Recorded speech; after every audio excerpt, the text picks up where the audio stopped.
Assalamualaikum warahmatullahi wabarakatuh. Hari ini saya Muhammad Adam Adhabi Makdafi dan bersama rakan saya Muhammad Adam Mukhri bin Zamri akan membentangkan tugasan 2 fasilan produk bagi subjek EDUP 3093 Falsafah dan Perkembangan Pendidikan di Malaysia.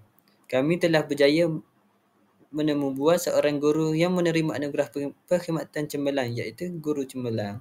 Jadi mari kita lihat. Jadi pertama sekali kita akan menelusuri biodata guru cemerlang tersebut. Nama diberi Muhammad Syahriman bin Zakaria. Beliau lahir pada tanggal 21 Mei 1981. Beliau lahir di Kampung Tendung, Pasir Mas, Kelantan. Beliau mendapat pendidikan awal di Sekolah Rendah Kebangsaan Tendung dan Sekolah Menengah Kebangsaan Tendung. Beliau juga menyambung tingkatan 6 juga di Sekolah Kebangsaan Menengah Tendung. Beliau berjaya menamatkan pengajian tinggi dalam ijazah sarjana muda sastera dan pendidikan di Universiti Sains Malaysia iaitu USM. Jadi kita teruskan lagi dengan perjalanan guru ke arah profesi keguruan. Perjalanan Cikgu Syahrilman bukanlah semudah yang disangka. Sejak kecil, beliau memang meminati dunia bahasa dan penulisan. Minat itu menjadi pemangkin apabila beliau sering dilantik menjadi pengacara majlis di sekolah dan mewakili sekolah dalam pertandingan pidato. Titik tolaknya dalam menjadi guru, ketika berada di tingkatan 6 di SMK Tendung, beliau sering membantu guru sastera beliau menanda karangan rakan-rakan. Dari situ, timbullah kesedaran bahawa ilmu yang dimiliki seharusnya dikongsi. Pengajian di USM Pulau Pinang membuka ruang besar untuk beliau memahami dunia pendidikan dan teori sastera secara mendalam. Semasa di universiti, beliau aktif dalam kelab penulisan dan sering terlibat dalam bengkel pendidikan bersama pensyarah. Sebaik tamat pengajian, beliau tidak terus mengajar. Sementara menunggu posting, beliau mengikuti kursus intensif pendidikan dan menjadi jurulatif utama bagi subjek sejarah untuk memperluas kepakarannya. Cabaran awal kejaya di Pahang mengajar beliau erti kesabaran. Berjauhan dari keluarga, mengajar pelajar luar bandar dengan kekangan kemudahan. Dan dari situlah beliau berjaya belajar membina pendekatan pengajaran yang kreatif dan juga inovatif dan juga inklusif. Kini, setelah hampir 2 dekad dalam profesi keguruan, beliau dikenali sebagai guru berjiwa pendidik sejati yang bukan hanya mengajar tetapi menginspirasi.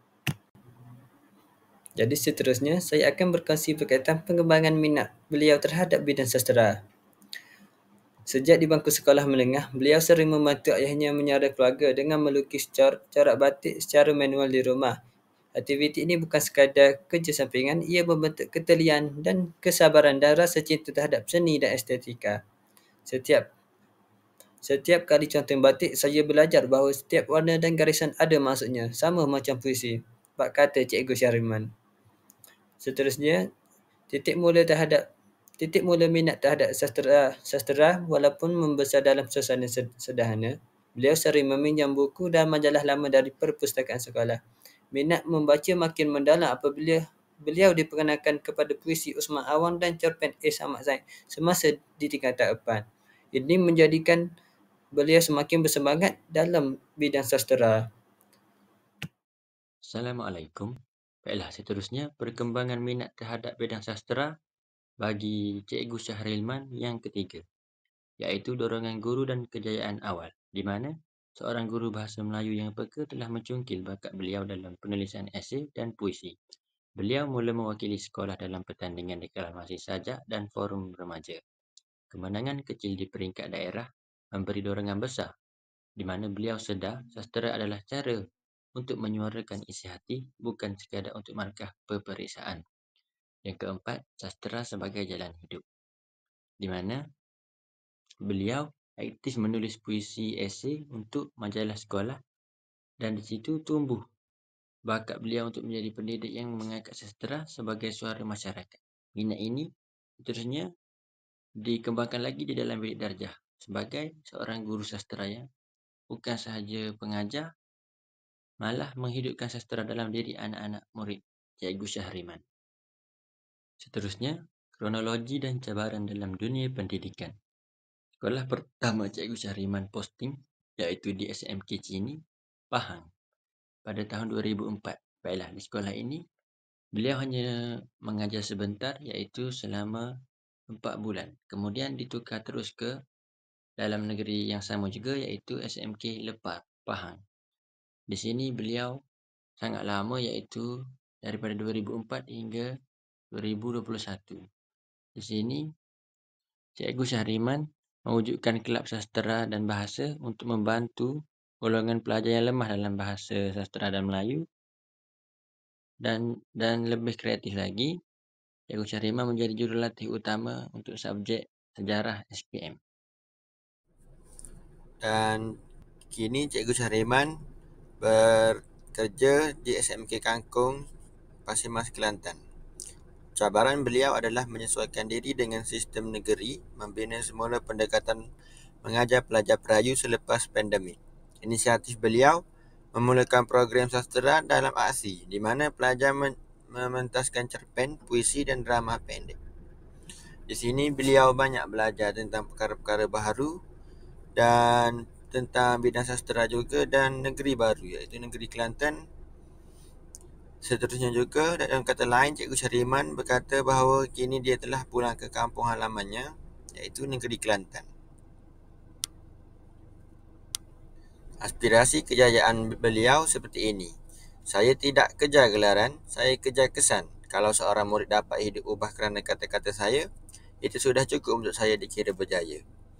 Seterusnya, aku bukan guru, siapalah aku di mata pelajar yang dahagakan ilmu, jika bukan dengan jiwa, apa gunanya menyampaikan ilmu. Cikgu Syahriman menggunakan prinsip kata-kata ini dalam kehidupannya. Kata-kata ini juga adalah kata-kata oleh ayah beliau semasa beliau menconteng batik ketika sekolah menengah. Pengalaman signifikan menjadi pemangkin inspirasi di mana Cikgu Syahriman pernah menangis bersama pelajar.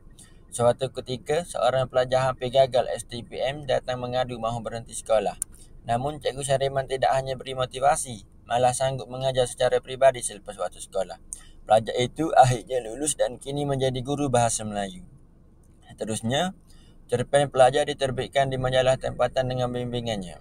Pelajar Melayu berjaya menulis cerpen bertajuk Derita di Sebalik Langit Sekolah yang disiarkan dalam sebuah majalah sastera remaja.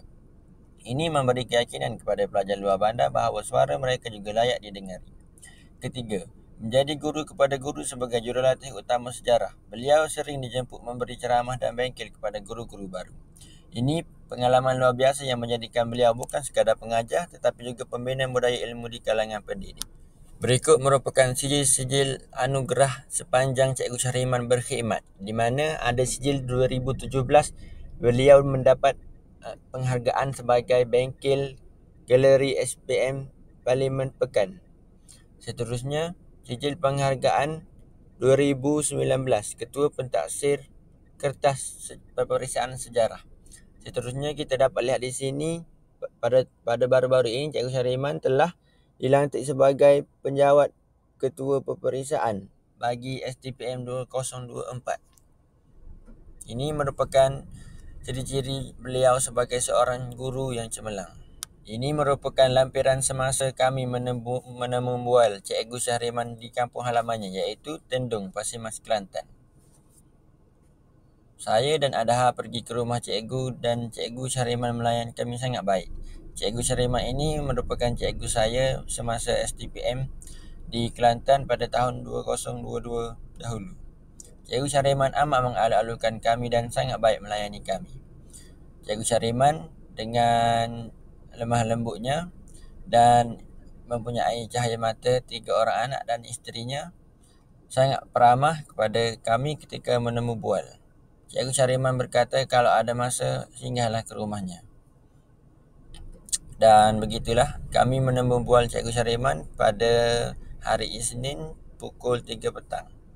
Cikgu Syahriman sedang meluangkan masa dengan anaknya. Sekian, wabillahi taufiq wal hidayah. Wassalamualaikum warahmatullahi wabarakatuh. Terima kasih.